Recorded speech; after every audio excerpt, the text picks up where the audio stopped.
Howdy and welcome. I'm Mike from Board Games For One, and this is the Board Game Nexus.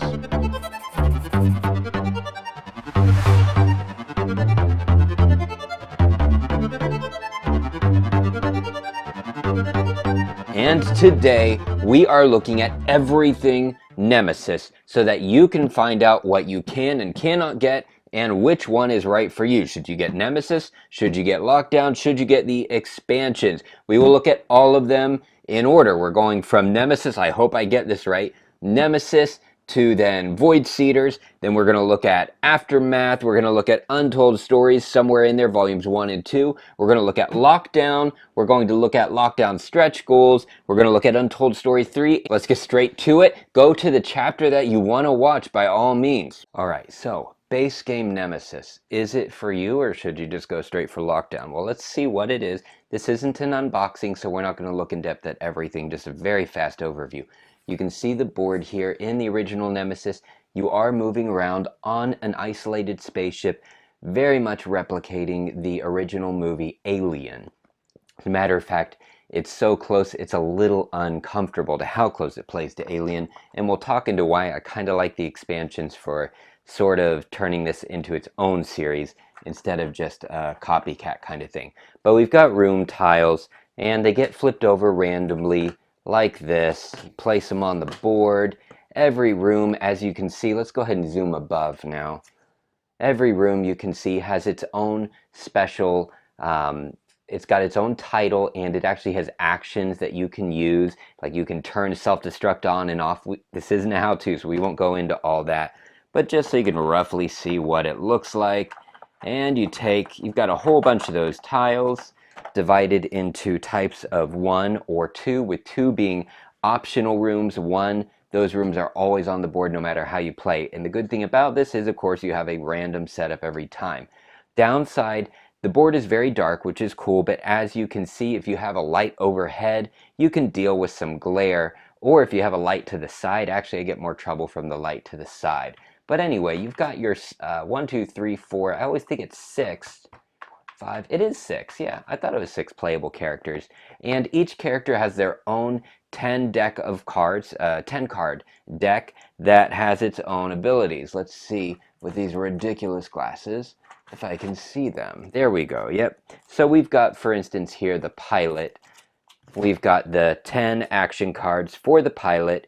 And there are some cards, such as Rest, that are going to be the same on every character, but then they will also have a good number of cards that are special just for them, like Old Friend for the pilot. And you've got a good variety of different types of characters. They don't have names, they just have the title of their occupation. So like this is the scientist, and we've got the soldier here, and obviously he's going to go for a more straight-on fight the aliens approach. And then you've got the scientist, of course, who is going to be a little more brainy with it. The mechanic can get around the ship, and so on, and so on, and so on. So, premise of the game, if you're here, you probably already know, you wake up on a spaceship, there's a dead body, so you walk around, boop, exploring, flipping over tiles as you explore, and finding out that there are these alien creatures trying to kill you, and so you end up being dealt a certain number of objectives, 1 or 2 objectives. You pick one of them,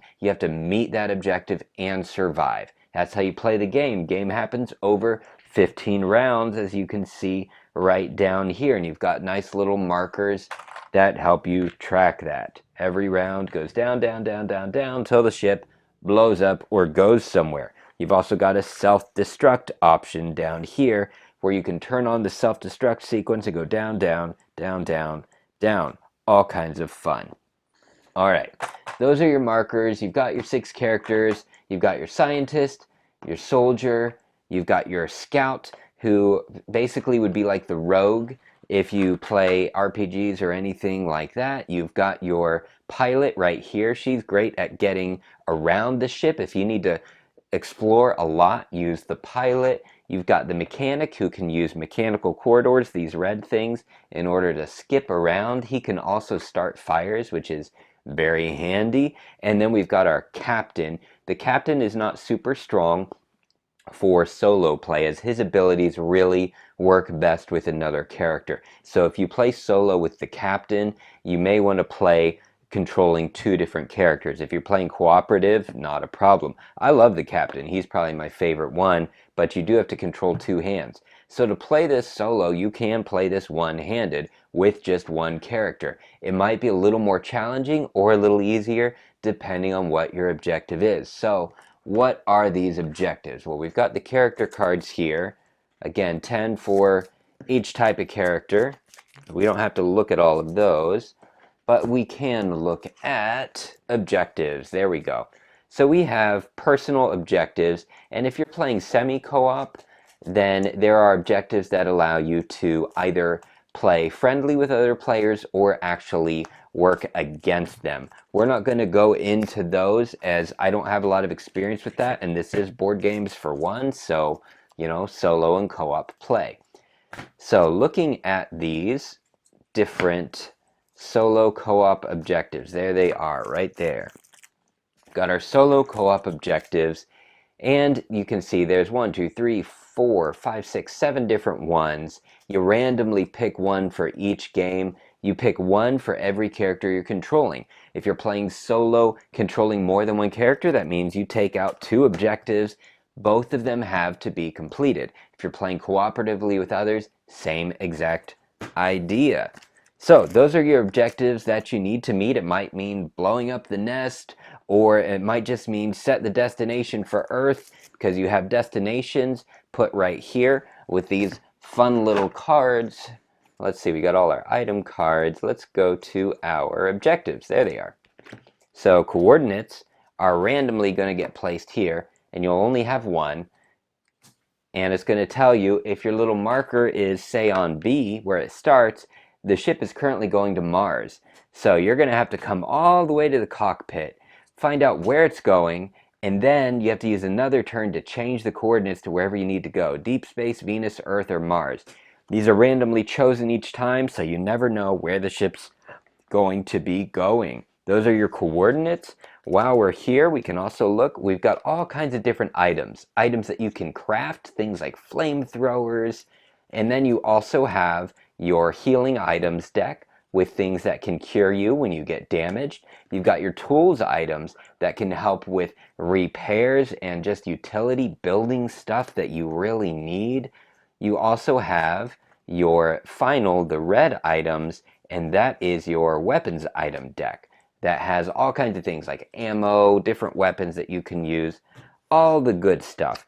And you are able to collect these items by traveling around and using a search action, that's one of your cards, in order to get the item out of that room. So the emergency room, see, is green, so I could go in here, do a search action, and hopefully get a nice healing item to help me survive. Let's take a look at these other cards that I pulled out here, once those all get stuffed in there nice and tight. There we go. Awesome. These, we've just got some nice art that does come with the base game. It's got some art for characters that you'll only see in Aftermath, which is interesting. So you buy the base game, and it has art for Aftermath characters as well as the base characters. Makes you kind of curious about them. And then, of course, you have your player aids that tell you what to do each round. They are very handy. Always have one in front of you. And then, of course, your character cards. Scout, soldier, scientist, captain, mechanic, pilot, nothing on the other side. When you're playing solo, doesn't really matter whether you have that out or not. Also for solo play, the intruder player action is not used. This is to help address the issue of player elimination. So in Nemesis, if your character dies, you're out of the game. There's nothing you can do. If you would like, now for solo, this is totally silly. You would never play against yourself. If you're playing cooperative and say somebody dies and they want to control the intruders and be really mean and get revenge, then they can, once they're eliminated, take this deck and they actually begin controlling the intruders as opposed to the AI system that the game comes with. It makes it very hard. It's kind of mean. There's going to be some hurt feelings. I didn't like it, but it is cool that it's in there for the right people and the right group. It's a really good option to have. I personally don't like it.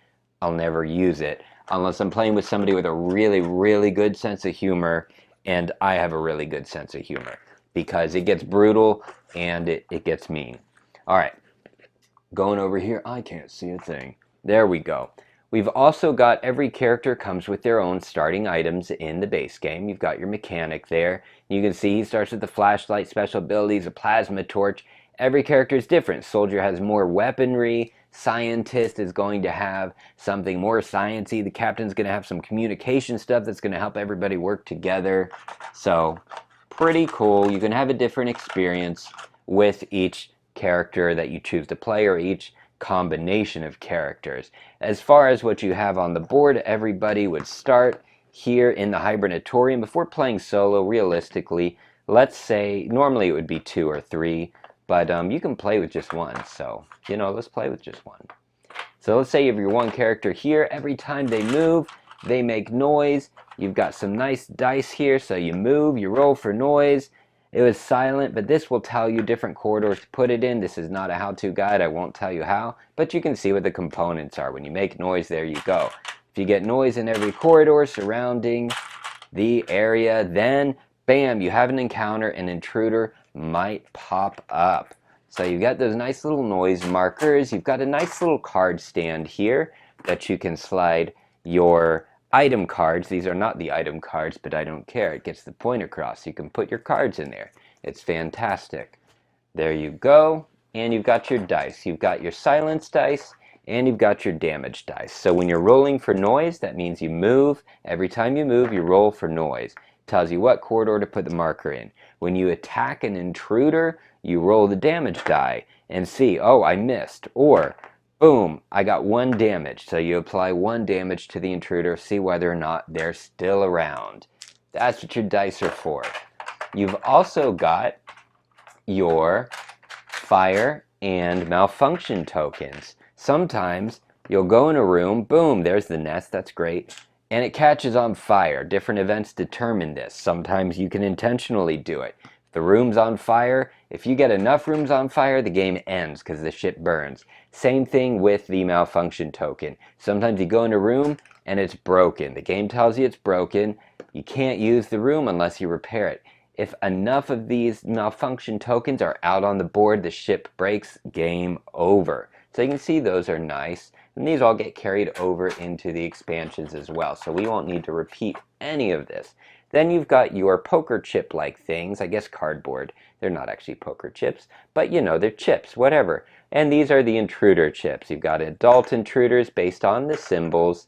And you've got all kinds of different intruders. You've got the creepers, which are a little smaller. And you can see the more intricate they are, the worse they are. So that's the larva, the smallest. You've got your breeder. They're no fun. They're pretty bad. Somewhere in there we've got a queen as well. These all go into, well, not all of them. The game tells you how many. A certain number of them get put into the bag. And every single round, at the end of the round, you draw one. And based on what you draw, something terrible happens. That's how this game goes. So you just follow the instructions for applying that terrible thing. This also tells you what intruder comes onto the board. So if you have an encounter, noise in all corridors, pull out your token, it tells you, oh, we got an adult. So you put an adult intruder in the room, and joy and fun and wonderful things ensue, right? No, not at all. Anyway, here's your nice little bag to hold them. Never has a problem with that. Let's put this back here.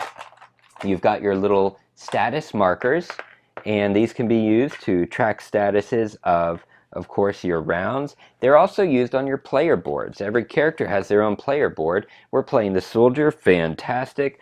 Our status markers, I'll put this in the middle, can tell us if my character has slime, which is bad, or if they've launched the signal to get help. That's good. That's what you use your status markers for, not much else. Pretty simple.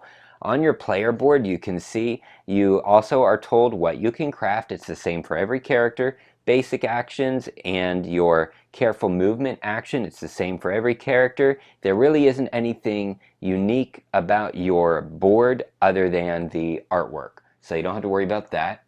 And you've got your little damage markers. So sometimes you take damage. Sometimes, yeah, right, all the time. As you die. A lot. You will die. So if you get a light wound, you've got a nice little marker, put it there. You get another light wound, slide it down. You get another light wound, and you have to draw a serious wound card. That's how you use your player board. These are your damage markers. These are also used as your ammo. So if you have some kind of a weapon that allows you to have 4 ammo, you take out 4, boom, you have 4 ammo. Every time that you decide to shoot and roll your fun little damage die, you discard 1 or 2, whatever the weapon tells you, roll, hopefully you hit. These are also used in the base game to determine the damage of an intruder, and this is a big negative of this game. Though it looks cool, let's say you're fighting this. I rolled, I got 1 damage. You take 1 damage marker and you put it on the intruder to track their damage. Well, when this gets to 4, 5, and 6, you're stacking like this, and then you move them, and sometimes they fall off, sometimes they don't. It looks cool, but it's a bit of a nuisance. They do fix this in Lockdown, just to give you a heads up there. For this game, just kind of deal with it. Again, it looks cool, but a bit of a nuisance. All right, what else do we have to look at here? We only have our little tokens here we're not going to worry about. These are like corpses and things like that. So if a character dies, then boom, he's out of the game. You put the character corpse in there. If an intruder dies, take him out, boop, there's a part of the intruder. You can use these to do research, gain special abilities, find intruder weaknesses, and such. That's basically what's in there. There's a couple other special tokens for special situations like alerts and some things with airlock controls and all that. We don't need to go into it for this. So boom, there you go. All right. Talking about that though, the intruder board. The intruders have their own board as they do in every one of the expansions. So you'll get used to this. It tells you what the icons mean. So a larva icon, a creeper, an adult breeder, and queen. They also come with 3 different weaknesses, which are some small cards in here. I don't really feel like digging them out. But anyway, 3 small cards go here, and as you do research and learn more, you flip it over, find a weakness. It makes you stronger, makes them a little bit weaker. It also lets you know how many eggs are in the nest. We've got eggs somewhere over here, probably in there. You just stack them in there. They're just cardboard tokens. No need to dig. Oh my goodness. All right. And then, of course, we've got our doors. As you're running around, randomly at times, doors will shut. You can open the doors, you can destroy the doors by laying them down, never to be repaired again. Game comes with plenty of them. Now let's take a look at our discovery tokens. These are in all of the expansions. Again, like, we won't have to repeat these, just gives an idea. Every unexplored room, sometimes every explored room, you never know, depends on what you're playing, gets an exploration token like so. When you move into that room, boom, you knock over the intruder. Boom. Flip over the exploration token. It tells you to do something based on the symbol. You do that something, and then you flip this over and find out what it is. It's usually a something very bad. Sometimes it's not that bad. Just depends on what you are playing. When you get to Lockdown, there are actually some good exploration tokens if you're on the surface of Mars. That's a different story. Then over here we've got our life pods. So we've got life pods that we can escape on. When you're playing solo, you'll only be using 2. If you're using 1 or 2 characters, the more characters you use, the more life pods that go on the board. They start out locked, you can flip them over once they get unlocked and hopefully get in there and fly away to safety. You've also got engines, and these are unique to the base game, as they are not, well, you're in the spaceship, they have engines, so the other games, Lockdown doesn't use the engine. But anyway, you have a working engine and a broken engine, and you shuffle them up randomly, place them here so that you don't know are the engines working or not. If you manage to meet a goal and set the destination for Earth, you finish the game, you escape, and you flip over the engines, and 2 out of 3 are broken, it blows up. You need 2 out of 3 working in order to succeed in the game. So there are 3 different engines for that. And you've got your first player token, which again, when you're playing solo, you don't really need unless you're controlling more than 1 character. I use the first player token to let me know, like, okay, I'm controlling the soldier, and then I move it over to the next player board, so on, so on, so on, right? So all that really leaves then is this deck of cards here. Let's see if I can pull you out without going crazy. There we go. Fantastic. Got a few different decks. You've got your Contamination deck right here, which you'll be familiar with because Contamination is used in all of the Nemesis games. So it's this right here with a special code. Sometimes you have to take a Contamination card. This game comes with a decoder. This and Lockdown come with decoders. The other expansions do not.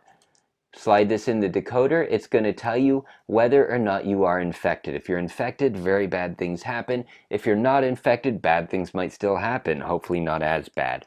You want to gather as few of these as possible, but there you go. Contamination deck. The intruders are going to attack you because that's how life goes. It's beautiful and wonderful. So we take a look at our intruder attack deck. Flip one over. When told, the game tells you. It tells you what the attack is and how awful your life is going to be next. You've also got your serious wounds, unique to this game, this base game, and it tells you some terrible thing that happens to you. And then, going along with this theme of terrible things happening to you, you have your event deck unique to this base game, and you flip it over and find out what terrible things are happening on the ship to make your life even harder. Those are your decks. You can see there's plenty there, so you're going to have a different play every single time. That is a bonus of this game. A negative, as you can probably guess, is setup. There is some setup time, and it's a table hog, which I don't know if that's a negative. Sometimes that's great. I love the presence, but it's just something good to know, of course. And then, of course, you've got your miniatures, which most people love. I'm not that into miniatures. I do like the character miniatures a lot. The intruder miniatures they're very nice. A little, I tend to like the adult intruders, but then you got the breeders. The bigger they are, the worse they are, and of course the queen. Magnificent craftsmanship. It's not necessarily my style, that's all I'm saying. But for the style they are sturdy, they are strong, they are detailed, they are, works of art. Just not my kind of art. There we go. And there's more than one type of adult intruder too. They've got like 2 or 3 models. The adult intruders and teeny little larvae, which are a lot worse than you might think. Stay away from them. Alright, so final thoughts on Nemesis, the base game. Nemesis is over $100. So know that up front. And a lot of that, there's a lot here. You're getting plenty. You are getting pretty much infinite replayability. But you're also paying for miniatures. So if you're not a miniature person, that could kind of be a downside. I would be fine with standees personally, and they are huge, so you can see it's kind of hard for them to fit on the blocks, but up against the person it does also set the mood, so that's just a preference thing. But as far as replayability, I could have this on a table all the time and I would be happy. I really enjoy replaying this game. This base game does not come with a campaign. It doesn't come with the story mode. You create the story as you play. It's a cinematic experience, as you may have heard from pretty much any review. People saying this is not a game. This is an event, a film, a narrative, something like that. I don't totally agree because you can actually mitigate using strategy. For example, you want a pro tip, always have a fire extinguisher before you finish the game. When you get to that final room, if you have a fire extinguisher, you will know why, and it can save you almost every time. Not every time, almost every time. But yeah, use that fire extinguisher. This is not just a game of luck, though sometimes you will draw so bad there's no way you're going to succeed, and it's an amazing story. By all means, go down in flames and enjoy it. But it is a game. There is a strategy. Getting to know every character, their strengths and their weaknesses, and which mission objectives are going to go best with which character, there's something to it, and I really appreciate that. I like that. And I've even grown to enjoy playing it solo, controlling just one character.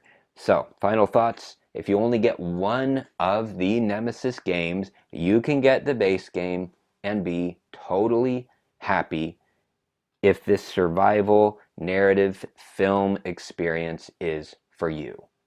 let's take a look at Untold Stories. And right before we do Untold Stories, something important as well, a common complaint you'll see about Nemesis is that there are so many rules that you have to consult the rule book frequently. It does come with a nice room sheet that really helps you out, but that is true. Especially your first few plays, you're going to be consulting the rule book. Even now, as I know the game very well, I still do consult the rule book from time to time for specific things because there are so many different variables. For me, that doesn't detract from the game because it's more like referencing an appendix that I know the answer is there and I know where to find it. And most of the time you don't need to do that. As a matter of fact, once you know the game, you can just choose not to and go by what you think is the most reasonable in the moment. But that's important to know. If you if you're like heavy into very strategic Euros with where you are in control of everything, this is so totally not going to be for you at all, as this throws everything spiraling out of control, and you do have to rely on some strategy and some fun in order to get out of it alive. But do know that about the rules. You will be referencing them, especially your first few plays. All right, so Untold Stories. This is not available at retail. Now, Untold Stories 3, I don't know, but we're just looking at the Untold Stories that are made for Nemesis. There's Untold Stories 1 and 2 that were made for the base game. These were Kickstarter only items, so only if you backed the Kickstarter did you get these, so you can only get these secondhand right now. What they are is they create a campaign mode by means of a graphic novel that tells the whole story of how your crew found the Nemesis, what happened when they got onto it, and it takes you through actually playing through, I believe, 4 scenarios.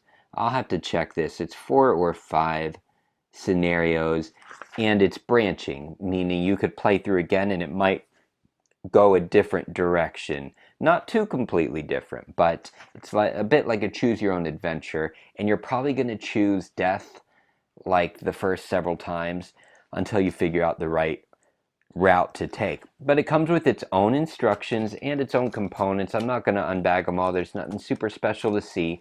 Just some, I'll just hold it all in front of this camera. Just some numbers that end up getting laid out, and these are for events, so you'll be told put event number 1 on the engine room. So when you get there, you know it's event number 1, so you turn to event number 1 in the comic, and it tells you something that happens. You read event 1, and you follow the instructions or follow the story. That's what those are. And then you got a few different tokens here. Close that so I don't spoil too much. You've got tokens that let you know what to do when you enter a room. So some events activate when you enter the room. There's a token you place for that. Some events activate when you use the ability in the room. There's a token for that. And some are, there's a book. Yeah, there's a book token in here. We'll just toss it to the side. That lets you know when you get to a certain point in the story, then this event happens. Again, this tells you what to do and when, and I can't walk you through it because that would spoil it. You also have these lovelinesses. These are Marines. This little token here. These are Marines that may or may not, I'm not going to tell you anything, appear and decide for yourself whether they help you or not, given the nature of how terrible things happen in this game. And then depending on choices you make, you'll earn different lettered tokens. So you might take choice C, and the game will tell you, take choice C and put it in a pool, and that may mean something later on, depending on which choices are in your choice pool. Let me make sure this is still green and running. Yes, it is. That's amazing. All right. You've also got cables. And these cables, at some point, you may or may not be using for any reason that I'm not going to spoil to do a special something. But anyway, you can take a look at the artwork. Don't read anything. Don't read anything. Just kind of take a look, take a gander, Enjoy the beautiful artwork. Something to know about this, if you do choose to get it secondhand, it is obviously not totally finished, like proofread or anything, so there are some typos where it'll tell you to go to the wrong page.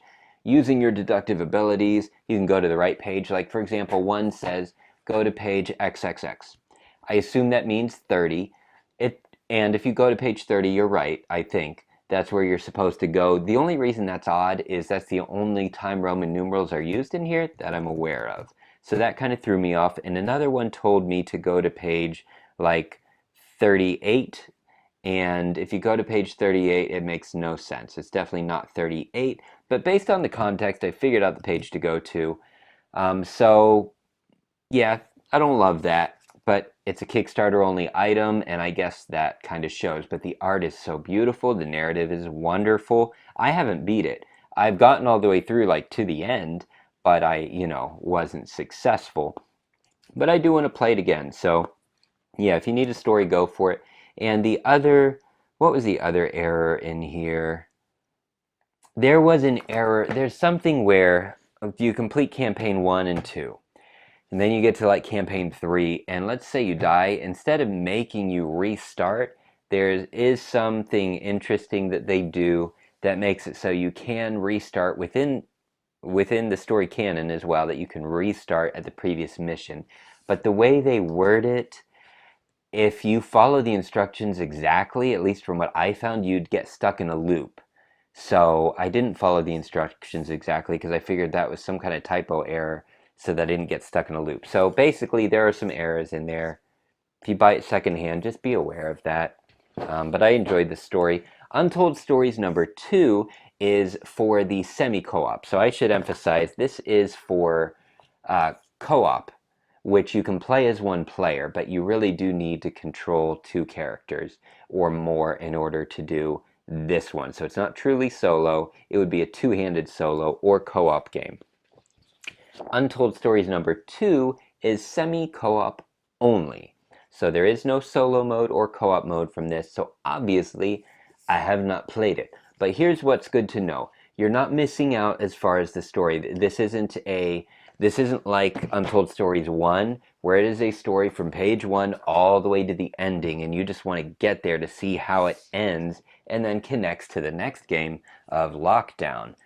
This is different. These are just standalone, unique scenarios for when you play semi-co-op. If you are playing semi-co-op and you want like a campaign of 1 episode to go through, then there are a whole lot of them in here for you to randomly play through. And you can see they come with their own beautiful artwork, and they come with their own they use the same tokens as well as some special cards. There is a deck of like 10 cards or so that are used only for this, and I don't feel like digging to pull them out because who knows which box I put them in. But yep, that's it. If you want to do Untold Stories number 2, you gotta play semi-co-op, no other option. And then of course there is, I think it's, I don't know how much those are since those would be secondhand. This here is the dice rolling mat, or whatever you call it, a dice tray. I think it's like $15. It's neoprene. It's for the base game of Nemesis. It's clipped like this, and I actually really enjoyed the dice roll, really nice in there. This is a fan item. I mean, $15 is, quite a bit, and you're not going to use this for any other game. So use this if you are a fan. It's good fun. I like it. Rolls very well. I always pull it out if I'm playing with it. Okay, let's go to Voidseeders. Alrighty. Voidseeders is available retail. I got mine retail, and it runs $60, $70. I think it's a little over $70. It could be more now. That's about what I paid for it. Something like $67, $68. Expect around $70. Alright.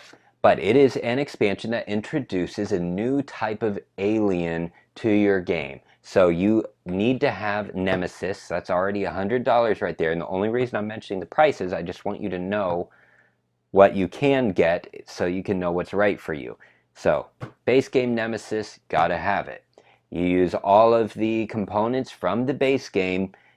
all of the same characters from the base game. You just add in these intruders, the Voidseeders, instead of the intruders.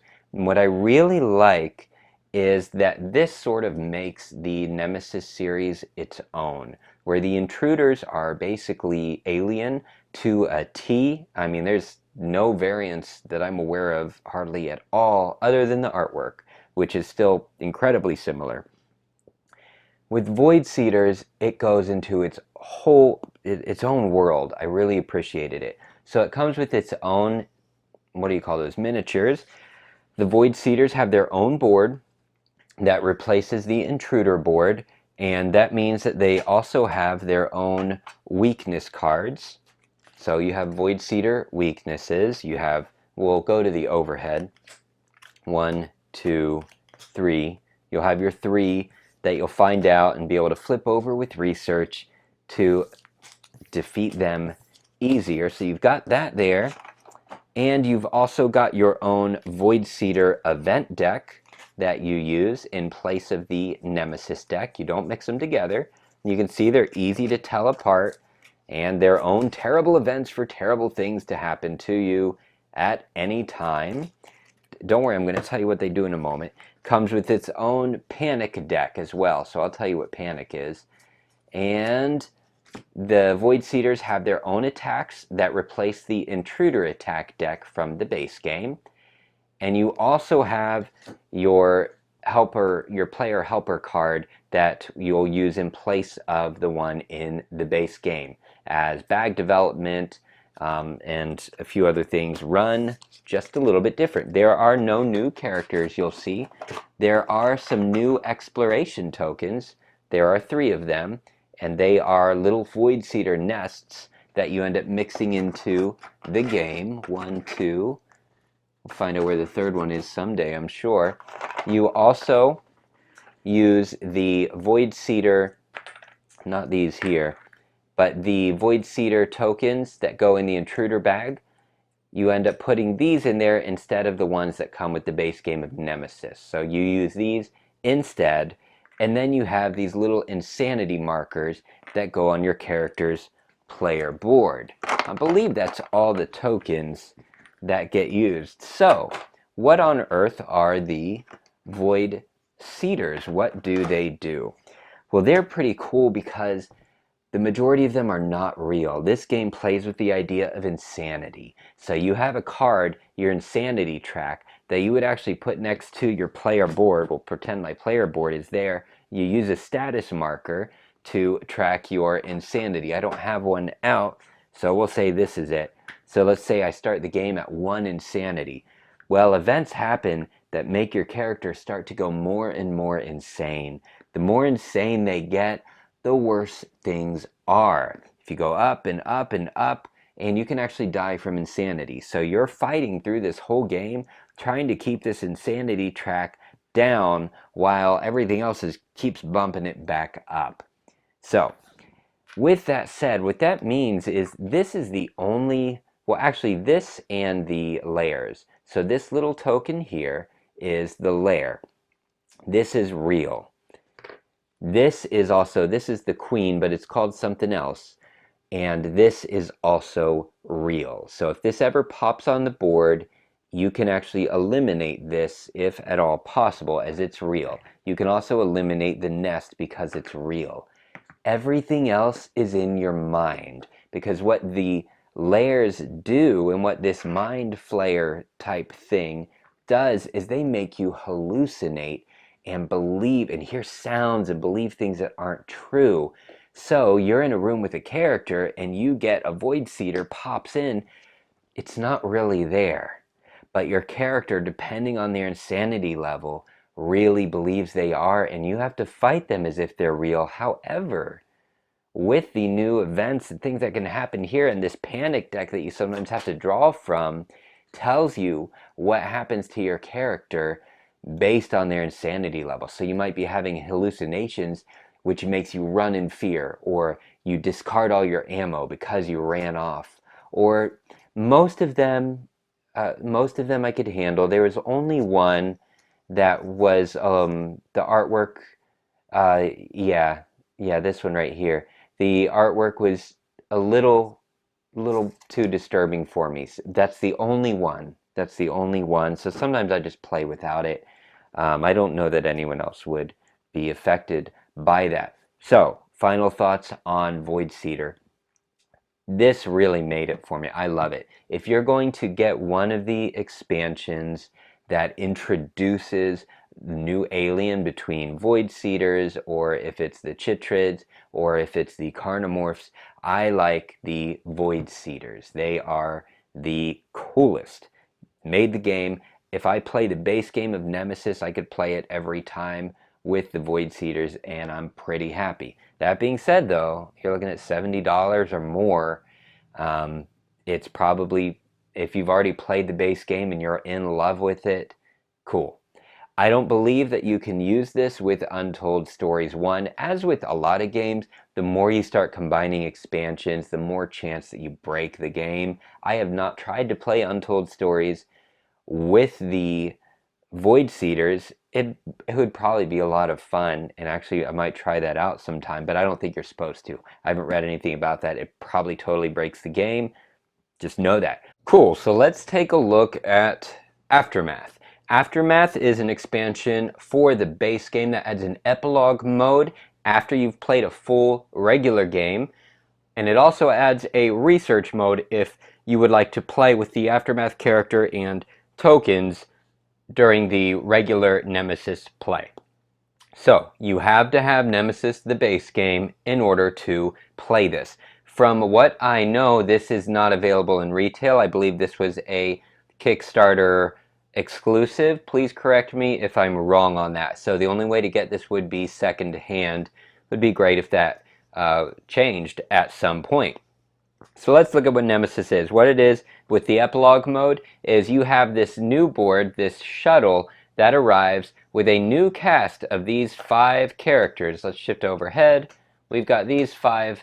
I'm sorry, there's only 4 right there. Where's my other guy go? There he is. I knew there was another. There we go. We got all these fun characters. And what it is you play a normal game of Nemesis. Everything happens. As long as the ship doesn't blow up, so the ship still has to exist, then you go to the epilogue mode, which adds 5 rounds, as you can see right here.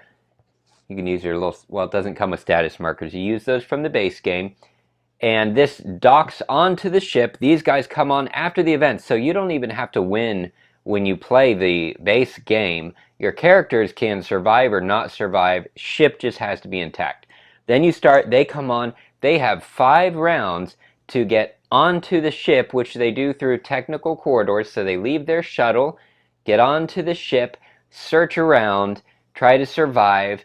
There are these new cards called alerts, and in this 5-round epilogue mode, 2 alerts will be revealed, and you must resolve each alert in time. You only have 2 rounds to resolve each alert and to have explored nearly every single room if you're playing solo co-op mode. And really, this doesn't lend great to true solo with only one character, one hand. It really does better with controlling more than one hand, so you can still play solo and cooperatively, but just kind of good to know that, as a lot of the character abilities really rely on some kind of interactivity with each other. You can still do it with only one character, but I noticed that doesn't seem to be how it's intended to be played. All right. Anyway, that's epilogue mode.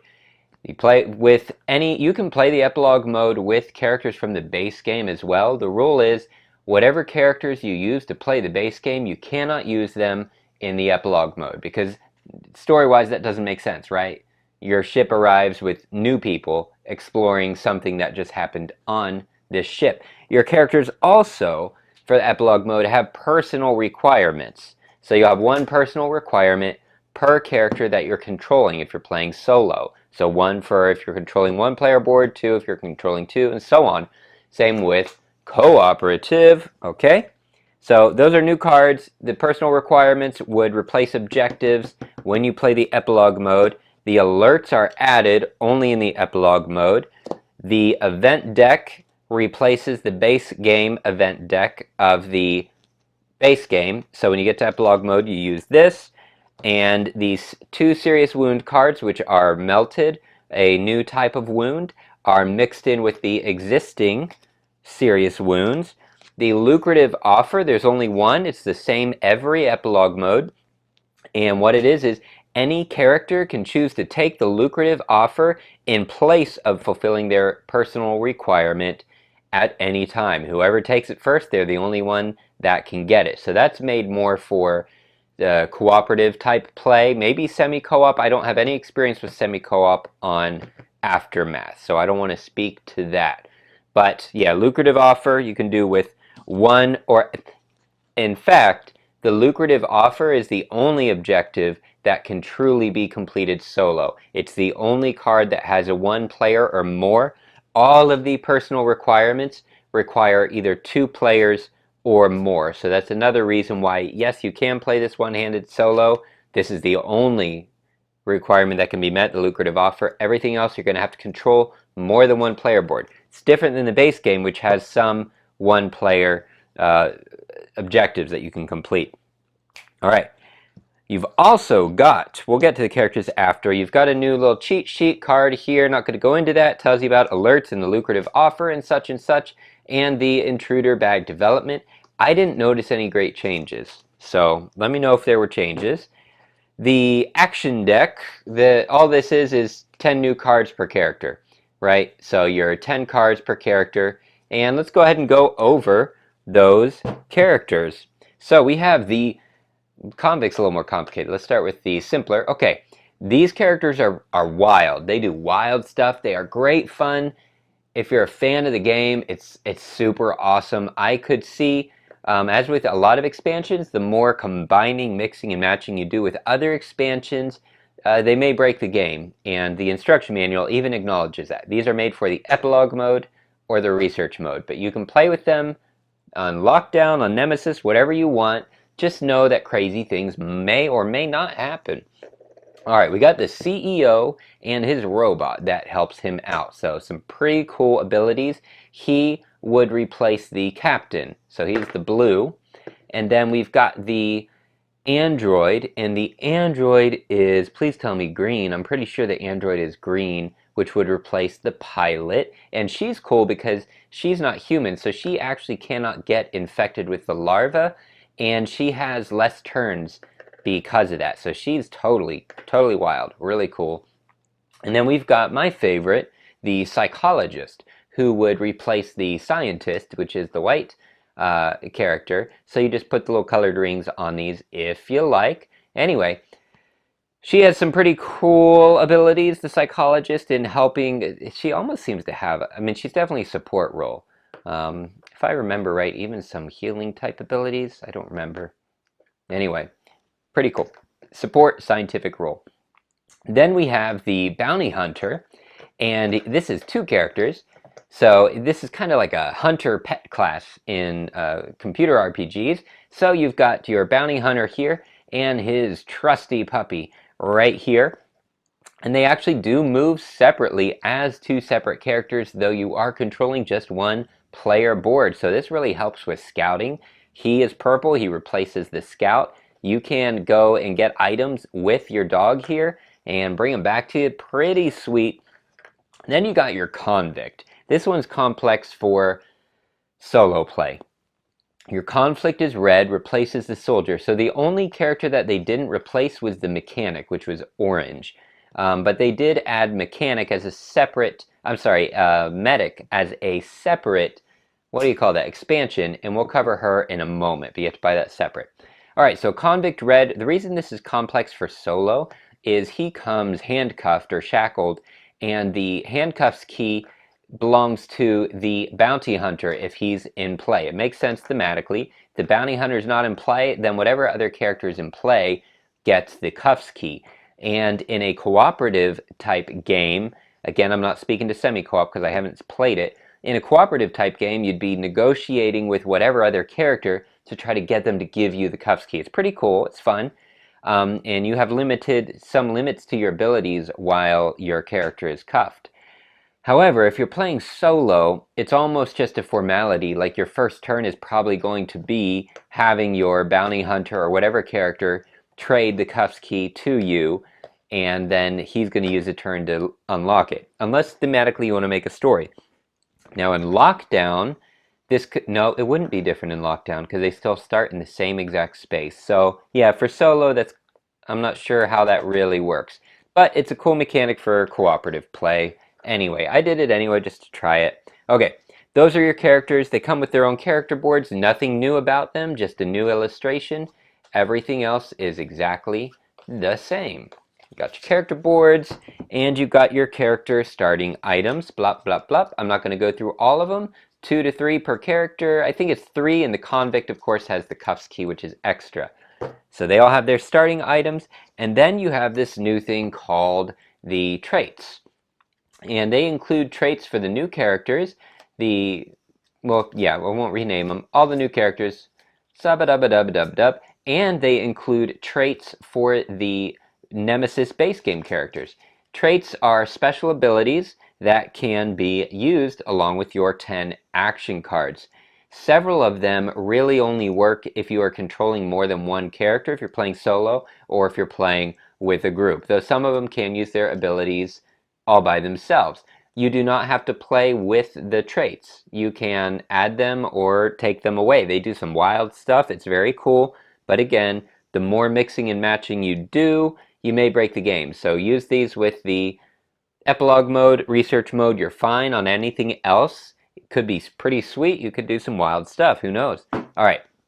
You also have these things that are guns that fire automatically. I know what they're called. Why don't I know what they're called? I don't know. They're motion sensing automated guns. Please tell me what they're called in the comments.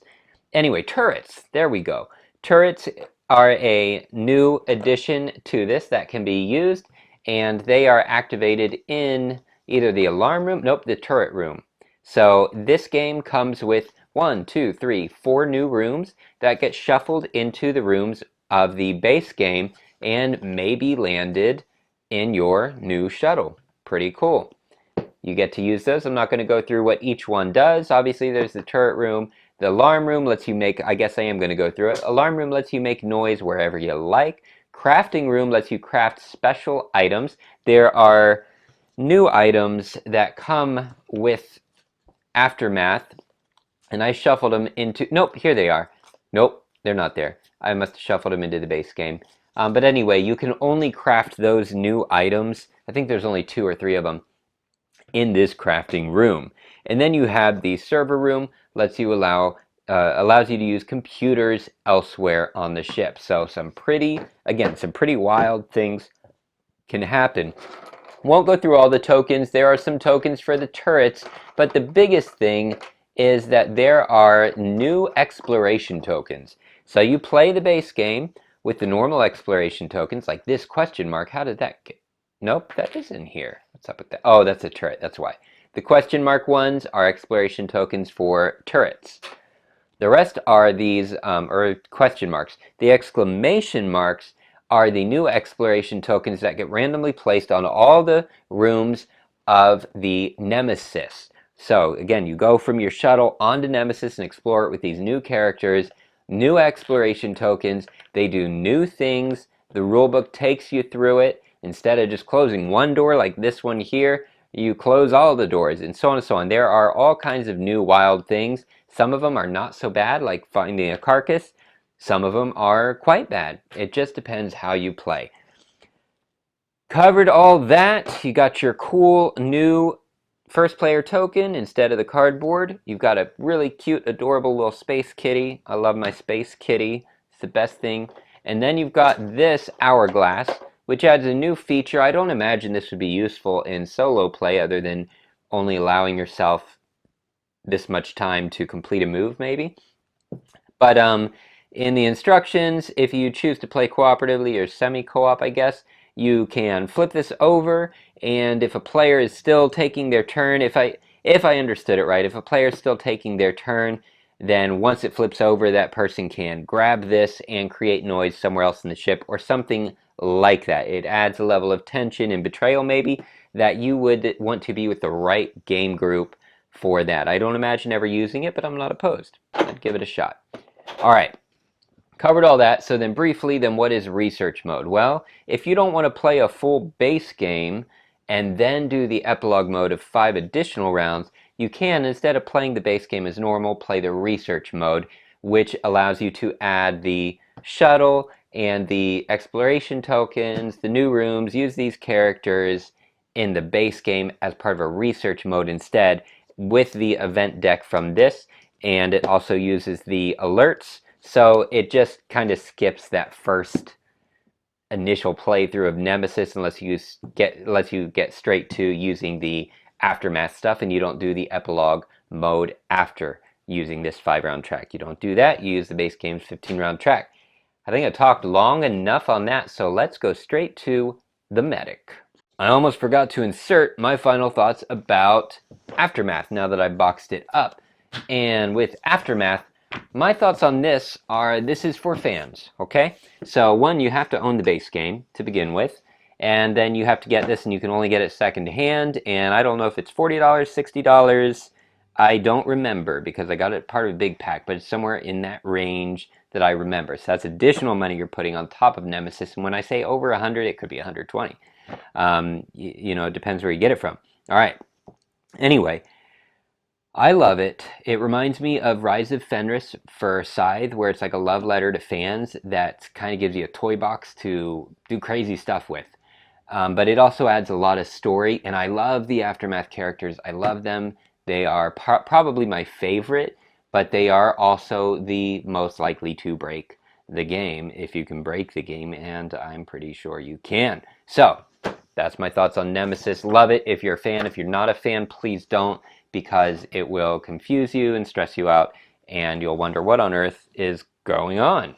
Let's check out the medic. Medic is awesome. I love the medic because it adds a healing class to the game. So you've got your captain, who's like your tank if you play computer style RPGs. I don't so much anymore, but I used to. And then you've got your soldier, that's like your heavy DPS. And then you've got your support characters like your scientist and the mechanic. And then you've got your pilot, who's just very good, very agile, able to move around. And then your scout, that's kind of like your rogue. I guess the pilot would be not similar to a hunter type, but yeah, they can get around. And then you've got your rogue with the scout, and then of course your aftermath characters that mirror that. But there's no healer. Well, now we have a healer in the medic. She's this cool pink color, comes with a pink ring that I just have in another box. It's probably in the Nemesis Lockdown Stretch Goals. That's where I keep her. All right. So she doesn't come with her own box, but she does come with her own packaging. However, the medic, if I'm correct, is also a Kickstarter exclusive. Please correct me if I'm wrong on that. So she would only be available secondhand that I know of. I sure hope it changes because I just think she's great, super powered. So she comes with a trait card just like all the Aftermath characters. So she's kind of like an extra Aftermath character, the 6th one. And since she's pink, she doesn't really match any other role in Nemesis or in Lockdown. All right. Anyway, she heals. I won't go through everything. In order to use her trait, you have to control more than one hand. You don't have to use her trait. You can just put it to the side and not use it. This is just her role card, same as the base game. And she's got her items. She actually only has 3, but one of these comes with Lockdown since Lockdown changes some things. So we'll take one of these out. I don't remember which one, but whatever. So she starts out with the needle gun, which is awesome. It lets you expend 1 bullet to force an intruder to retreat. So you don't do damage, but you're guaranteed an escape because the intruder retreats. It's incredibly powerful, super cool, and thematic as well. Then you have the surgery kit, which has some serious healing powers. If you have anyone that has a larva or infected cards, man, this just cleans them right out. Super awesome. And the combat drugs lets you, if you're running low on cards, it lets you draw until you have 5 cards, so you can really extend your turn. For solo, that doesn't always matter as much, but it can if intruders are about to come at you and take you out. And my mic's still running. Got to check every now and then. And then she comes with her 10 action cards. We won't go through every one in detail, but she's got ER, where she can spend ammo from the needle gun to help a character out. or help herself out by drawing cards or doing something nasty as well. What is it? She can make a character get a contamination card in their discard pile. Yeah. So that can be used for good or ill. For solo and co-op, doesn't matter. Field dressing, heal all light wounds or dress one serious wound. Pretty awesome, only cost 1. The ER is free. Computer skills for free. Pharmacist for free. Heal one dressed wound or dress one serious wound. Awesome, and this isn't all just for yourself. It can be for a character in the same room as you. Repairs cost 1. Search for 0. Interruption, all the basic cards. Search, demolition for 0, and rest for 0. Those are the same cards that every single character has. That is the medic. My thoughts on the medic. I love her. She's one of my first go-to characters, if not my first go-to character to play as anytime. Even solo. She has some incredible survivability. Love her. If you're a fan and you can find it, go for it. All right, let's move to Lockdown.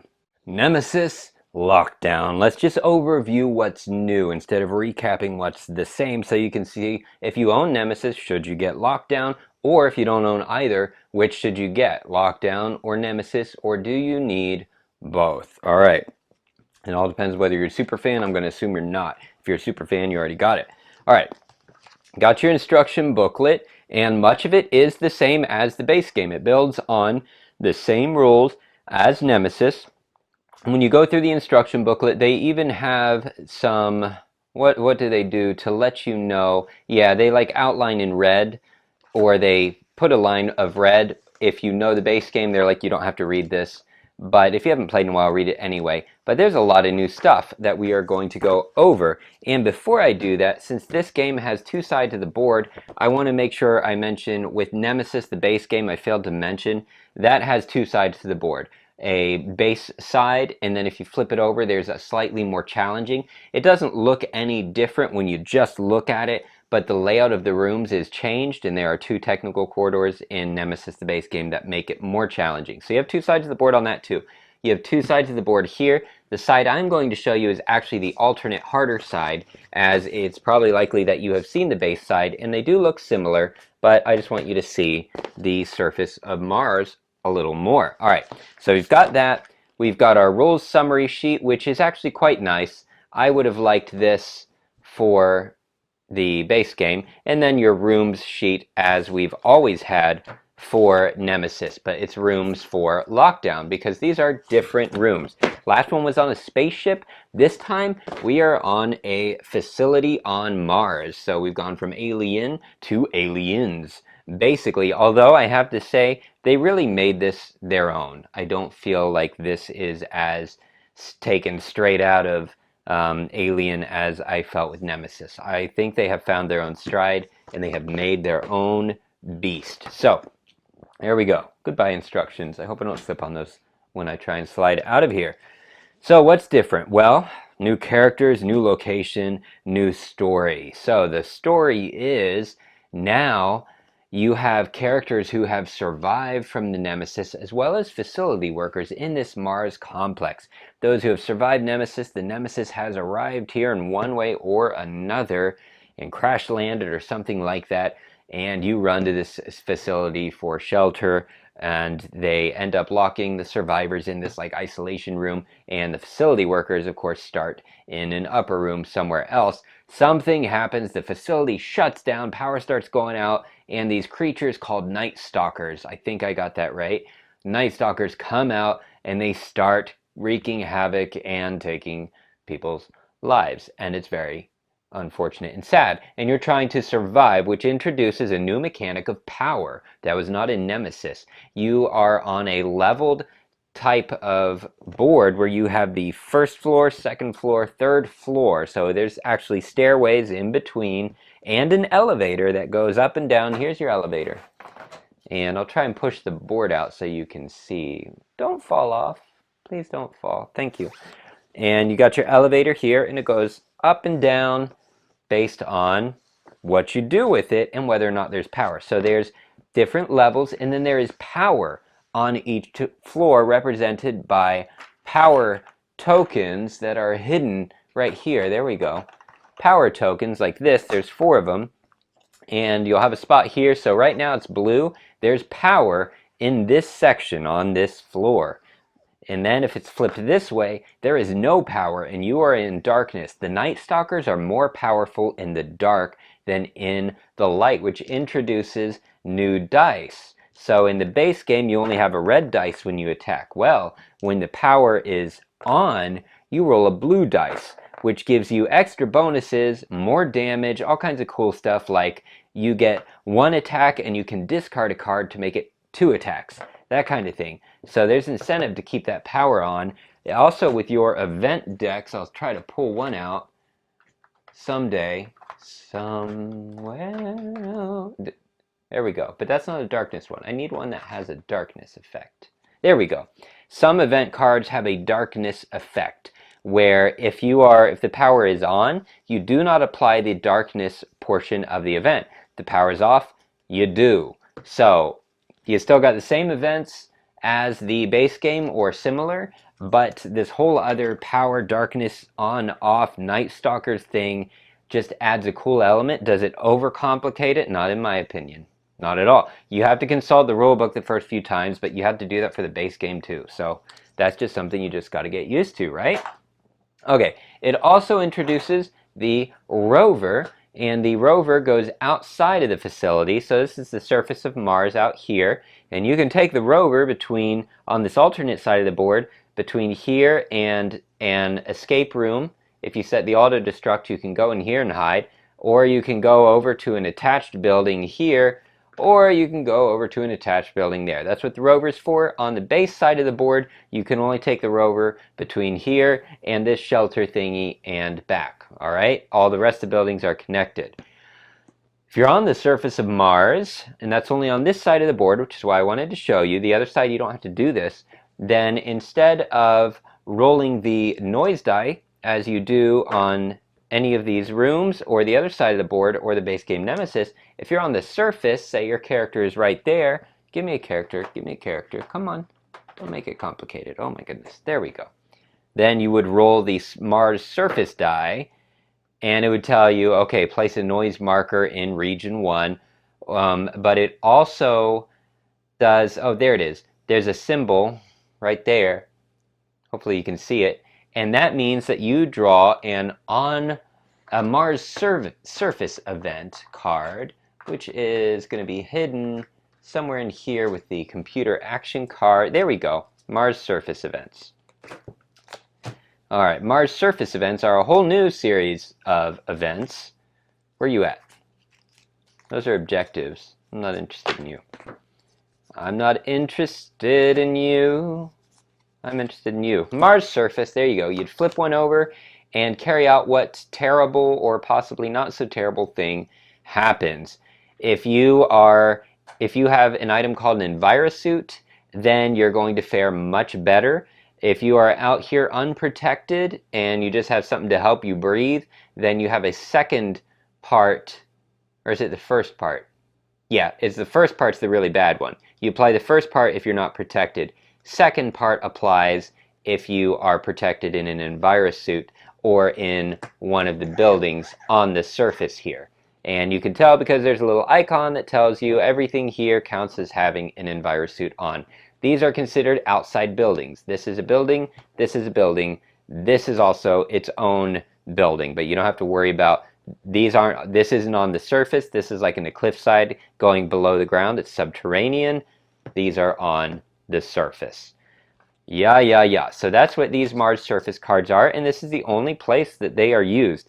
I will say one little complaint I have is the rules about the intruders and what they do on the surface are not crystal clear to me, and it doesn't mean they're not written crystal clear.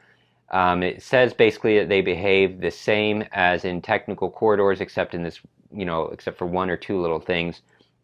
But they don't behave the same as moving from room to room. Like they don't just move around on the surface. They will only move to you if a danger is rolled, and that means that they move to you. And then from there, you treat it as a technical corridor. So I assume when they're told to move again, that they just move off the board and go back in the bag.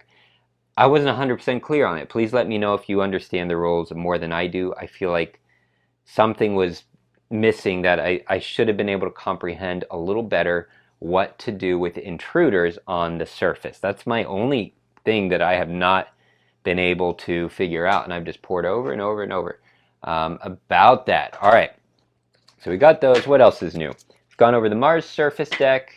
Goodbye. You've got new objectives, okay?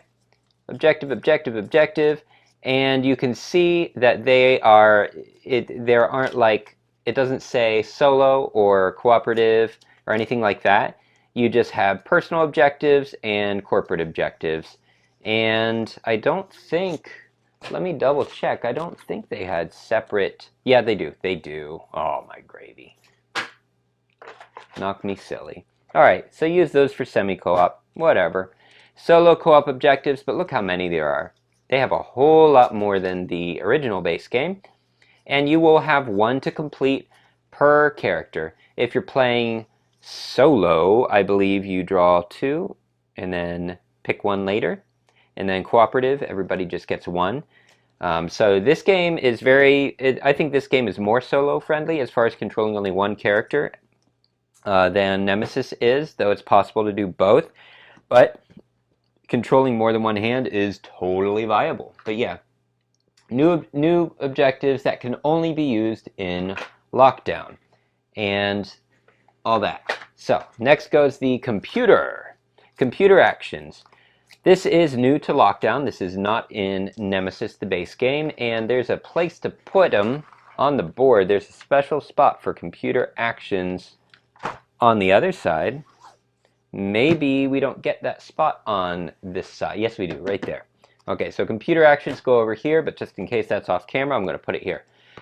What that is any time that you are in a room with a computer in Lockdown, you can choose to spend some cards to take a computer action. You'll know what it is, because one will always be flipped face up, and you can pick any one of the three actions unless you have a character with a special ability that lets you do more.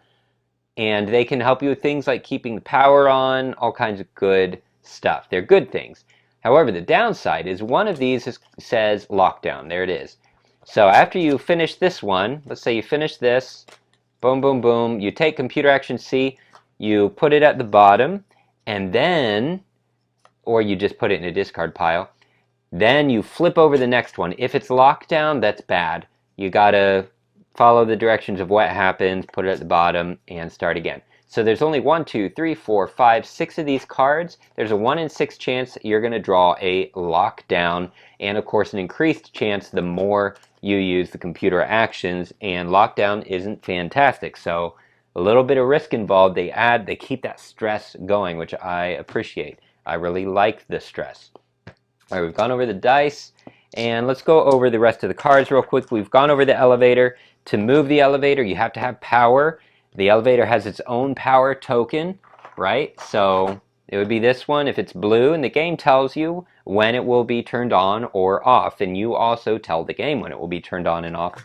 So if it's off, the elevator can't be used unless you have an ability otherwise. And if power's on, you can use it. And the elevator is so much safer than using these stairwells here. Stairwells are very dangerous.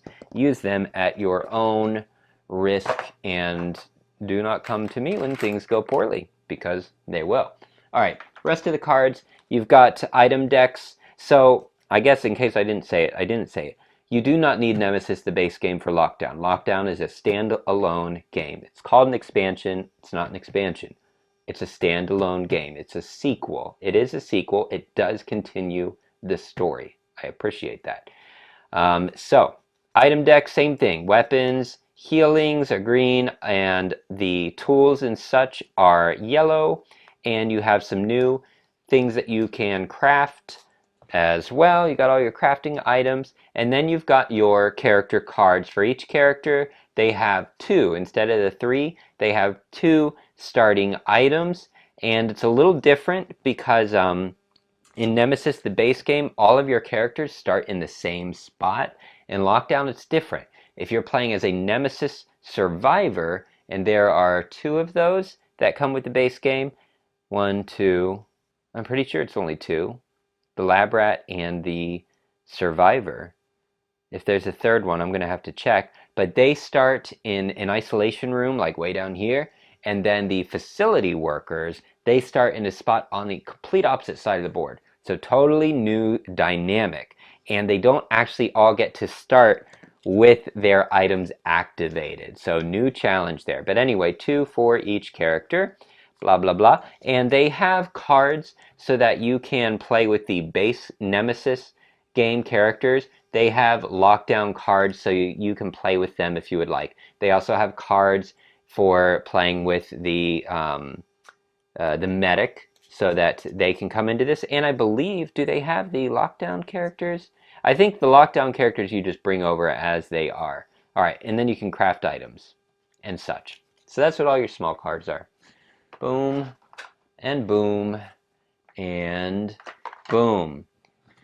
As far as events, we're not going to go through all of those because it's just a new event deck specifically for this and the Night Stalkers, the new alien creatures. You've got your character draft cards and then, of course, 10 cards for every character. So we've got the Survivors going to have their 10 card hand and so on. They also include cards for the Pilot and just a couple characters. The Pilot, if you want to play from the base game, has to use these 10 cards because the Pilot cards specifically reference the Nemesis ship, so they needed to redo it for Lockdown. And also, I think the Captain is in here as well. I'd have to double check. I think those are the only 2, but I'll have to double check thoroughly on that. But I'm pretty sure he has his own deck. Who knows? Maybe not. But the Pilot sure does. Anyway, so you can use any and all of the characters, Aftermath base games, so on and so on. Serious Wound cards, not going to look through them, specific to this game. You've got your basic event cards for the base game. You've got Night Stalker attack cards instead of Intruder attack cards. Everything you need right here, and of course your Contamination deck. All of that is the same. There are other cards that are used I'm not going to pull them out, but if you want to play with the Voidseeders or the Carnomorphs, then this also comes with cards that you can use, event cards that you can use with Lockdown if you want to use those aliens instead of the Night Stalkers. All right, so you can mix and match everything you want, all right, and see what happens. You have your character draft cards can go away. You have your tiles. There are more rooms in Lockdown than in Nemesis, so more tiles to choose from. I'm not going to go through all of them. They've got some cool things, completely new abilities. This is not a replicant of, if that's a word, is that a word? A direct copy of Nemesis, the base game, at all. Not in any way, but it does follow the same base rules, so if you know how to play Nemesis, you will know how to play this. You'll be able to figure it out. Get those nice and organized. That's satisfying. Good. All right. So let's go to, we've got our Nemesis bag here. Let's go straight to our characters. We've got our little rings to hold the characters. We've got our janitor. He would be orange. He would replace the mechanic of the base game. He's got some amazing mobility, and he's just your like support character that can craft and do some amazing stuff. We've got our sentry who should have a blue base. And I don't know where the blue base is, but that's okay. The sentry replaces the, he's gone. He replaces the, can I get it with my foot? No. Of course not, and I'm knocking something over. All right, he replaces the captain, but not with the exact same abilities. They all have unique abilities. There it is. There's the blue. They all have unique abilities specific to Lockdown, so definitely a reason to play with them instead. Then you've got a Nemesis Survivor. Those two are facility workers. Nemesis Survivor is the red, I believe, or the purple. Lab Rat is purple. Nemesis Survivor is red. She would replace the soldier. So she is, of course, your damage per second, your DPS, your attack, your fighting hero kind of thing. I hope I got that with the right color. Orange is done. Blue is done. Yeah, I think we're good.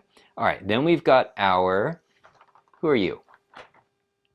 got our lab. Oh, that's the lab rat. I got the figurine wrong. Okay, we'll cover the lab rat. That one there is the survivor. So she's a soldier. Then we've got the lab rat.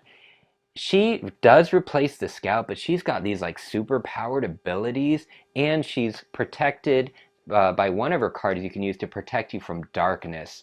She is a Nemesis survivor, and when they say Nemesis survivor, that does not mean that these are characters from the base game that now just look completely different. It's just assumed that there were other people on the ship somewhere, and they survived. So Labrat is the one I've played the most. She can really navigate this board, like just keep move, move, move, move, move. But the super powered abilities are a pretty cool introduction. She kind of reminds me of 11 from Stranger Things. Then we've got the xenobiologist, who would be like the psychologist or the scientist. Xenobiologist is powerful. Her research abilities, if you focus on her getting higher research, she actually increases the damage she does to aliens based on her knowledge, which knowledge is a new thing I'll show you here. So she's pretty wild. Really enjoyed her. And then we have the hacker. The hacker, if you have the hacker and the xenobiologist together, this is a dynamic duo. The hacker can really help you with power because, you know, they hack into systems and do their thing. So the hacker's green, that would replace the pilot. I would argue much more powerful than the pilot. Those are your characters. These are your character boards. I don't think they are different in any way from the base game. Just new artwork. Boom. Xenobiologist, Sentry, the Janitor, the Survivor, the Lab Rat, and then of course we have our laboratory board. So the base game has an intruder board with the nest and all that. You don't have that in this. You have a laboratory board where each character has a knowledge token matching their color. So if I'm playing as the hacker, I start with this green marker, and as I do certain things that I'm not going to go into all of it, that let you gain knowledge, you gain more basically power. So you can discover and use the weaknesses of the Night Stalkers that you find, but also some of your cards allow you to do special things based on your knowledge. So like it will be, if you're at knowledge level 5, do this. If you're less, you have to do that. So there's a lot of advantage to increasing your knowledge. And there's another thing called activating your knowledge where you flip it over. That's its own thing. Pretty cool though. I really enjoyed that. Go back where you came from. I don't know where you came from. Maybe we'll never know. There you go. All right, so that is our laboratory board. If you'd like to play with the intruders, there's an intruder board. There's the Chytrids that's an expansion we'll go into in a minute. They also have their own board, and they include, maybe it's a part of the stretch goals though. I think the stretch goals are what include the boards for the, you know, Carnomorphs and the other things, the Voidwalkers, Voidseeders. All right, I'm getting ahead of myself. Anyway, this is what comes with the base game. I'm pretty sure that's all that comes with the base game. And then your cheat sheets, which are actually better than the base game because they cover everything. They tell you what to do for your rounds.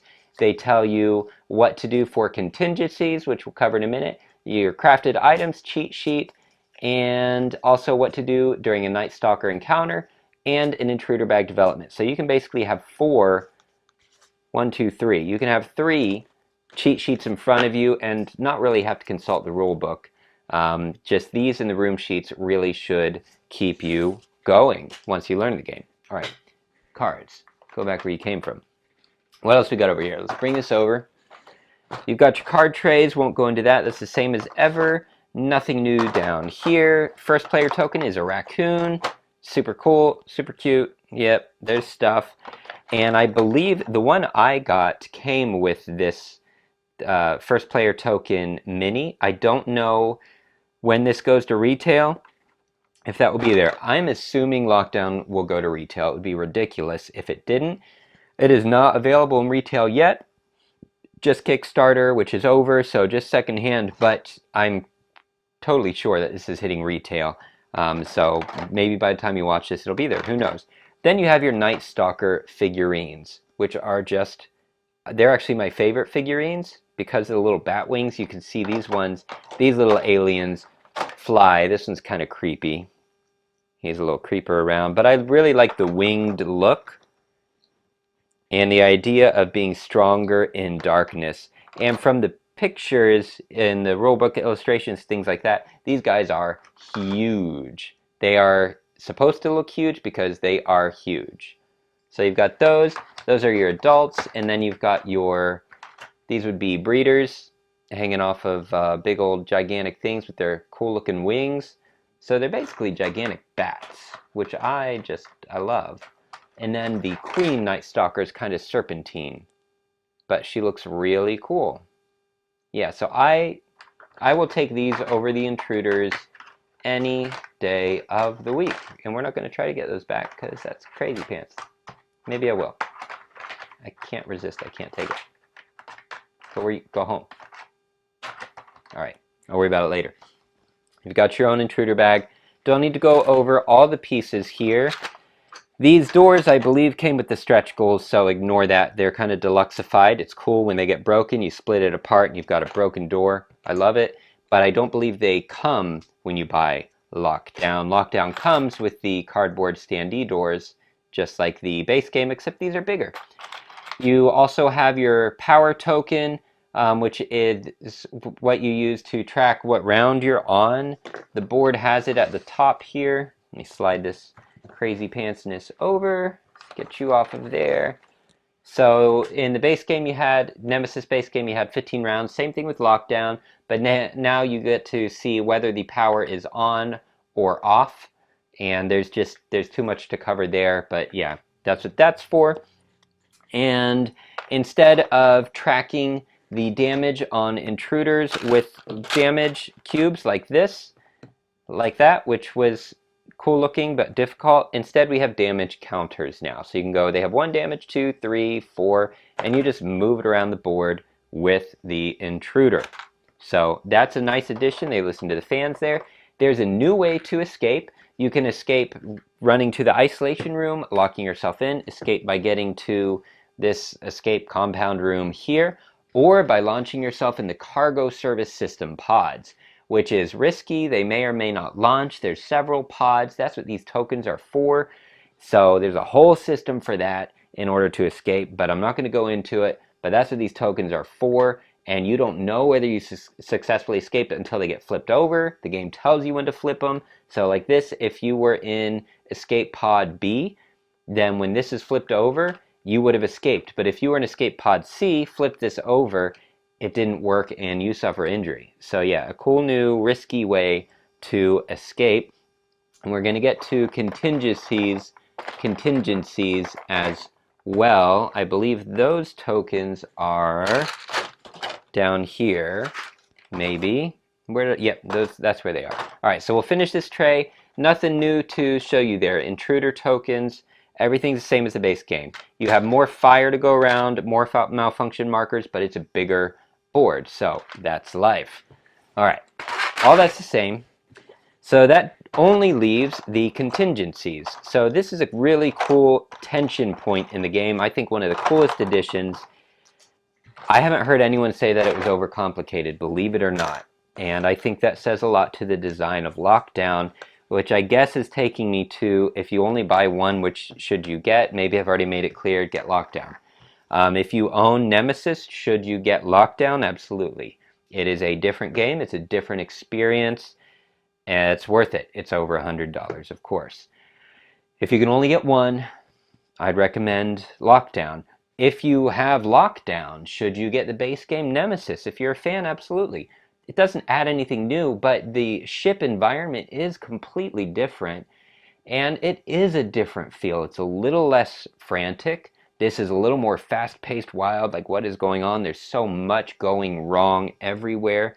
Nemesis is a little more controlled, a little more plodding compared to this. So if you're a fan, go back and get Nemesis. If you only get one, Lockdown. No question about it. Okay, so these contingency tokens, there's 6 of them. And what the story is there is a rescue team coming from a corporation. Well, a rescue team, as much as this game has rescue teams. And they are going to do something when they arrive. So there is one of these, they're all flipped over, one of them is put here. When the game ends, you flip it over and find out what they're going to do.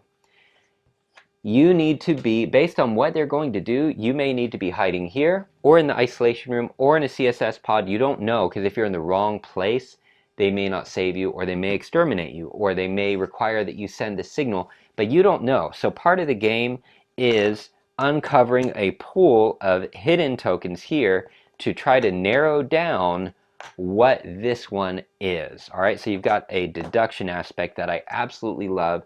It creates some serious tension as you're going through this game, as you can't just escape any which way you want. You might do it and then find out they are gonna foil your plans. I don't want to keep going on lockdown. I've already given you my final thoughts. Let's move to the lockdown stretch goals. Go. All right, let's look at the stretch goals for lockdown. These were stretch goals for Kickstarter. I do not know if these will be hitting retail or not. It did not say Kickstarter exclusive, so maybe there's a chance of it. I would love to see that. Please let me know if you find out before I do. Stretch goals primarily are a new alien expansion, much like there was Voidseeders and Carnomorphs. Well, now there are the Chytrids, which are this fungus. So it's a totally new take. It's pretty cool. Really changes up the game. I am showing the base side of the lockdown board, so you can see the other side if you'd like. You have to own lockdown in order to use the Chytrids expansion. I will have to check if you can use the Chytrids in, I believe you can use them in, I don't know actually. I don't know if you can use them in the Nemesis base game. That's a good question. I have not tried it and I don't see it in here, so I'm not sure.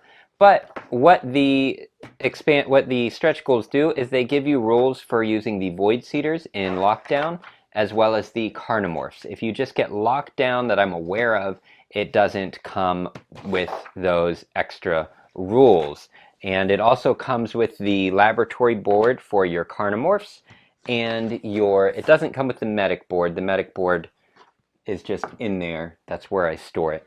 That comes with the medic. And the Carnomorphs board, it also comes with that. But I've got the Chytrids here.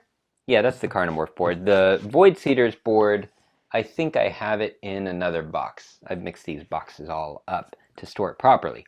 But anyway, we're not going to go into using the expansions with this. Just know that you can. So the Chytrids are these mossy creatures come with all kinds of cool stuff. These green mycelium things that end up spreading around. Basically, it's a moss. It's like a mold that's spreading around the ship. And you've got a queen that goes on this board here, off to the side, of course, with these stink horns, which would basically be adult intruders. But these stink horns go all the way around like this. It's a pretty cool mechanic. You got a nice setup with all these stink horns. Boop, boop, boop. So this would be off to the side of the board. All these stink horns. There we go. And whenever you resolve an encounter and have to put an adult intruder on the board, you take the highest numbered one, which is a 7, I believe. Yep. So you take the highest numbered one and place it wherever the encounter occurred. So if your character's there, that's where the stink horn, it kind of represents this mold spreading through the ducts and popping up anywhere. It's like a tentacle, an arm. It'd pop up there, and it has the number 7. And what that means is if you ever attack the queen, you have to flip over the intruder attack cards as you normally would, and you have to do that much extra damage in order to defeat them. So if you flipped over a 3, it would be 3 plus 7. I'd have to do 10 damage in order to beat the queen. And the more stink horns are out, the easier it is to beat the queen, right? So there's some benefit to destroying the stink horns. And the cool thing is, when you destroy a stink horn, you remove it from the game, including the token. The token goes out of the intruder bag, which is different from the other types of intruders that you deal with, or aliens that you deal with. However, they can get returned to the game as well. If you draw a silent token, it's not good. As in the other games, you kind of want that. Not so much with this. So that's the queen and the adults. then instead of breeders, they have these death caps, which are these giant mushroom things, and they're just bad. They're just bad. Just don't get them out. But the other things you don't really have larvae. Instead, you have, they're not called spores, but we're going to call them cubes, because these are, I'm pretty sure these are the spores. You have all kinds of these, and they get spread around like crazy. You know, they're just spreading. The more you move, the more these things spread. You can remove them by attacking them, and sometimes it's to your benefit. But basically how it works is these turn into these square fungal cubes. These square fungal cubes grow. So like this is level 1, and then you turn it, it's level 2, and then you turn it, and it's level 3. If you have to upgrade it after that, and events in the game tell you when to do that, then it upgrades to this marker here, which is permanent. It can never be removed. If enough of these get placed, or if all of them get placed, it's game over. The place has been infested. You're not going to make it out. So you're basically trying to keep the spread down while moving around, and this thing follows you and just grows as you run around. So it's quite a different challenge, and I did enjoy it. It's not my favorite. I like the Voidseeders more. The Night Stalkers are my favorite, then probably the Voidseeders, and then I think the Chytrids. I could probably live without the base intruders, and you already know how I feel about Carnomorphs. I'm not super into them. But the stretch goals also give you some deluxe-fied components, like this door that is, it would normally be a cardboard door that seals off this escape here. Well, now you get this emergency door, and then if you start the auto-destruct, then it gets opened and you move it. So there's that, and then instead of a cardboard rover, you get a cool little miniature here that rovers around and does rover things. And you also get any other deluxe-fied stuff? No, not really. So the Chytrids come with their own intruder tokens, and you put all of them in the bag, every one of them. So it's real easy. Unlike the other games where you have to count out a certain amount of larvae, a certain amount of adult, nope, you just put in all of them right in the bag. Really appreciate that. I enjoyed that element of it. And of course, cards that allow you to play stuff. Cards that allow you to play the Chytrids event deck, and it's got its own artwork, so you know it's for Chytrids. And also, Chytrids have their own attack deck that replace the Night Stalkers. And you've got new events for, is this for the Chytrids? No, we already looked at the Chytrid events. I forget what these events are for. Are they for Night Stalkers? I don't remember. They're either for Night Stalkers, Void, you know, I want to call them Void Walkers. What are they called? Voidseeders or Carnomorphs, and I don't remember which. You've got your action cards. Nothing new, nothing new. The action cards allow you to bring the Aftermath characters specifically to the lockdown board. So that's part of the stretch goals, and I don't think there's really anything else. Couple objectives. Yeah, the rest, nothing special. Nothing special. Okay, so that is Chytrids. Let's go to Untold Stories number 3. Right. Untold Stories 3, a graphic novel campaign mode for Nemesis Lockdown. This is part of the stretch goals. I don't know if it's coming to retail. I hope it does. There are a couple typos, nothing near as bad as Untold Stories 1. And again, I don't know much about Untold Stories 2, as it's semi-co-op only and not really a story, just individual scenarios that aren't canon. All right, if we can call this canon. This is the best of the Untold Stories. I'll just go straight out with that. I've played it all the way through, I have failed, and I have succeeded. I've made it to the end of the story with one of the decent endings. This is very choose-your-own adventurous, kind of, sort of, where it tells you how to set up the game. You've got a comic that tells you the story of your Nemesis survivors crash landing, then meeting up with the facility workers, and then the power going out and everybody trying to figure out what's going on. And it's pretty amazing because you're not in, well, I don't want to give spoilers, but you travel, okay? You are not in one location, and they utilize both sides of the board, which Untold Stories 1 does as well. I just think that they improved on the whole system with Untold Stories 3. I really enjoyed it. You are traveling around from place to place, and you have, let me just tell you, you never know whether you're finishing a mission because the game tells you when you're done. So you may think, all right, I have to get from A to B and then I'm done. You use everything to carefully get from A to B and then find out that just opened up a whole other thing, and now you don't have enough time because you were being so careful. So sometimes you got to run around. It straight up tells you that you can play solo, but it will be a much bigger challenge, and this is true. I was able to play half of this truly solo, as in controlling one player board, and for 2 of the scenarios at least, I controlled either 2 or 3 characters in order to beat it. But I made it. Look at the artwork. Don't know what else to say about it. There's a few special tokens, just like the Untold Stories, and the game tells you when to use them. If you like a story, if you like a campaign, this is, of all of the Untold Stories, this one is the gold. I still like Untold Stories 1 very much. It's just the little errors in it kind of drive me nuts. There are a lot less in here. Love it. That is it. My final thought on all of this, with all of these different things. What should you get? If you do not own any Nemesis and this type of game appeals to you, get Lockdown. Very simple. If you love Lockdown and you want more, then by all means get one of the expansions, whether it's you're able to get the stretch goals or what's available at market. I would recommend the Voidseeders. Some people like Carnomorphs. It's not my thing.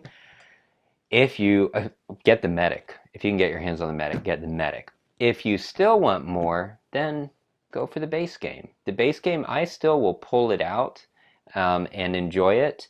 It's not exactly the same as Lockdown at all, and I kind of welcome the spaceship pace that Lockdown is lacking as you're now on the surface of Mars. That is it. Thank you so much. I love you all. I'll see you next time.